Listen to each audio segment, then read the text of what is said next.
In this video, I want to share with you how to cut a woman's short haircut. And not a severe haircut, but one that leaves really soft, pretty, feminine, fringy edges around the face and the nape area.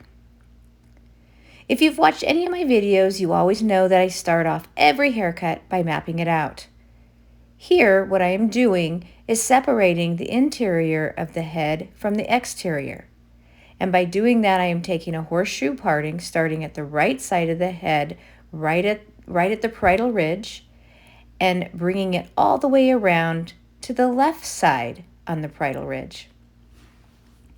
To begin the haircut, take a diagonal back section that mirrors the hairline. And if you noticed, I scooped up with my comb and set it into my fingers and then cut palm to palm. By scooping it up, when I comb it down, you can see how soft and fringy it leaves that hair around the face. Some women want to have a short haircut, but they want a very soft feminine edge, and that is how you do it. Here again, I'm taking the next section. I'm only taking enough hair in my fingers so that I can see the guide that I cut previously. And I scoop it up from underneath and bring it up to the next section, pulling it straight out from the head. In this instance, I am leaving probably maybe about a 1/4 inch gap from the head to where I'm cutting. I want the hair short here, but I don't want it cut right at the scalp. Once you reach the point where you're going to start building up weight, which is at the parietal ridge, you're going to start to combine it and bring it into the nape. By doing that, you're just going to take your finger and bring that hair in between your pointer finger and your middle finger and hold it between your fingers and just cut. I'm not worried about it being fringy here. I'm just cutting it right straight out from the head and working my way down to the nape. As I reach the nape area, you want to be very careful here not to cut that too short. So here again, just like I did around the face, because I want to leave a soft, fringy perimeter, I'm scooping the hair up so that I get that softness there. Now here I was pointing to you that she has a growth pattern here that kind of grows up, and it's going to cause that fringy hair to not lay flat. So an easy way to remedy that is just to get a feather razor and just remove it. Super simple. See how nice and smooth that lays down? That's just a simple little technique to remove those pesky growth patterns in the nape area. And as we did in the side, you're going to bring your previous section as your guide and bring it up to the next section that you're going to cut. And if you notice, I'm continuing that diagonal back section all the way down to the nape. And I'm going to continue this same parting and subsectioning until I reach past the center of the back of her head. At that point, I will move to the right side and begin the same process. But before I move on, I'm just going to pull that ear forward and just remove any hair that is left over from cutting and just really clean it up so it's nice and clean.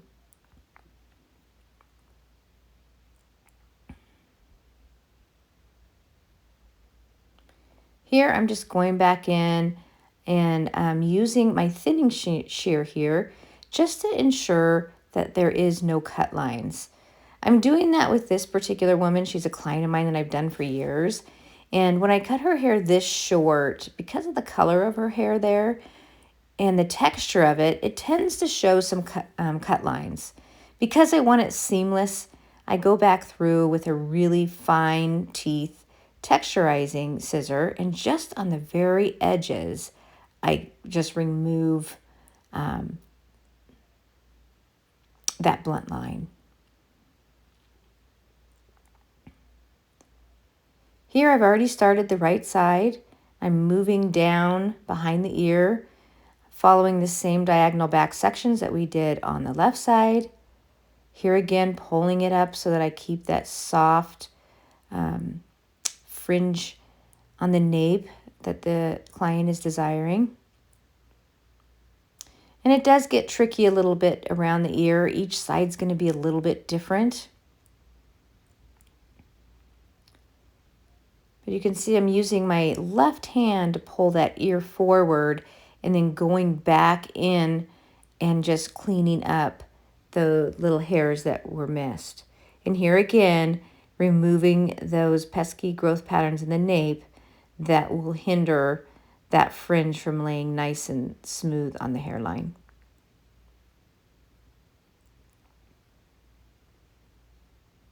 A little tip too, when you're going to be using that razor on the hairline, make sure that the nape is wet. I always recommend spraying some water on the nape area before you start using your razor, and always use a fresh blade when you do go in to do that. You don't want to make it uncomfortable for your client or cause them to get a little razor burn there. Here I'm going back in and just double checking, because here now I'm meeting the right side with the left side. Again, taking a diagonal back section and then crossing over the nape into the previous side that we did.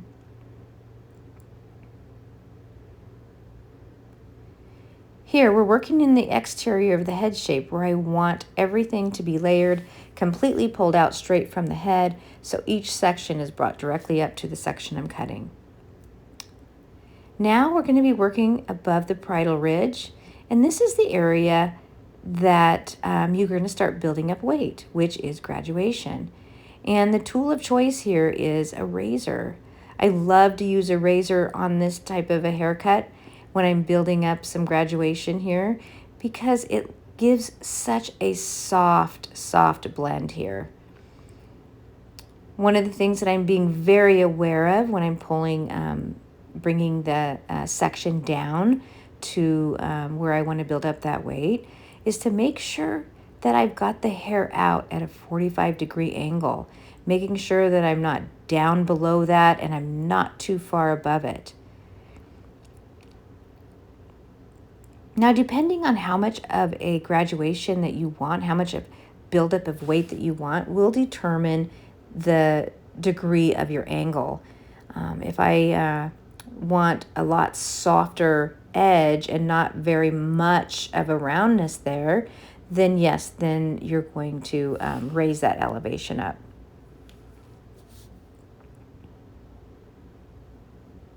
And if you notice, as I'm working through this haircut, I always stop and look and see, how is it doing? How am I doing? Stepping back, I'll turn the client a lot of times and turn the side that I'm cutting facing the mirror, and then I stand back and look at my work from the mirror. It's amazing what you see when you step back away from your work. So I encourage you, as you're working, work along, just double check, make sure that you're on point as far as the style, the shape that you're trying to create is taking form. And taking a step back from your work and looking at it through the mirror, or even just like stepping back away from your client's chair and looking at it from afar, gives you a completely different view. Once you've established that weight, that buildup of weight all the way around, then you're going to go in and start layering. I like to start in the back of the head shape. And here, if you notice, the tool that I've chosen to use, yes, is a texturizing shear. This client of mine loves her hair to just be piecey and have tons of movement, and she has a lot of really thick hair. So by using a thinning shear, it does two things for me. First of all, it gives me a cutting edge that is just soft and piecey and creates movement. It doesn't put any blunt lines in the haircut, but it also just removes a little bit of weight as well on the hair, so the hair starts to want to move. Because when the hair is too bulky, it's not going to have that PC look that if a client is asking for that kind of PC textured look, you're not gonna get that if you just use a blunt shear. Before I move to the top of the head, I like to create the fringe area. In this instance, you can see I've kind of created a jagged, kind of a star pattern, I guess, on top to separate the bangs from that area, because there is a slight disconnection here. If you notice, I'm working in pie sections. She likes a asymmetrical fringe. So this area that I start with is the shortest, and I'm working off of a pie section. And I'm using a traveling guide and just moving across the forehead. So what's going to happen is it's going to go from shorter to longer. But I'm pulling the hair straight up. But if you notice, my fingers are angled so that I'm going shorter to longer. And when looking at it here, you'll see that it's shorter going toward the top of the head and longer toward the length of the fringe. What this does is it creates these shorter hairs in the fringe that's going to push and direct the hair, and it also makes the edge of the fringe or your bang very piecey and wispy. See how it wants to move and how it gives you just a very piecey perimeter in the fringe. You can see a little bit better here how I angle my fingers back. See how it got shorter and then it got longer toward the perimeter of the, or the length of the fringe.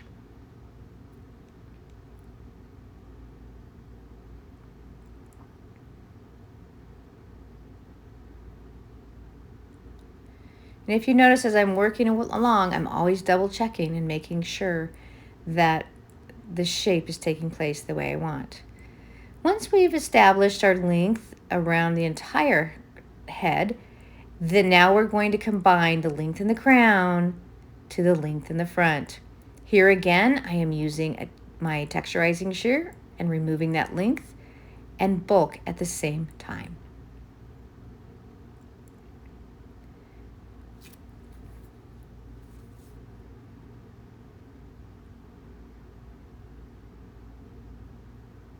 So this is a video actually that I captured a few years back when I was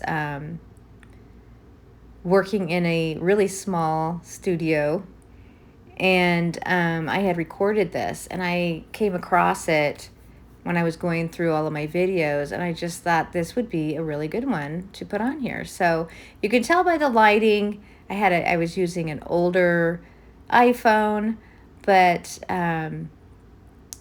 the technique, I think, is great for you to see how to do this.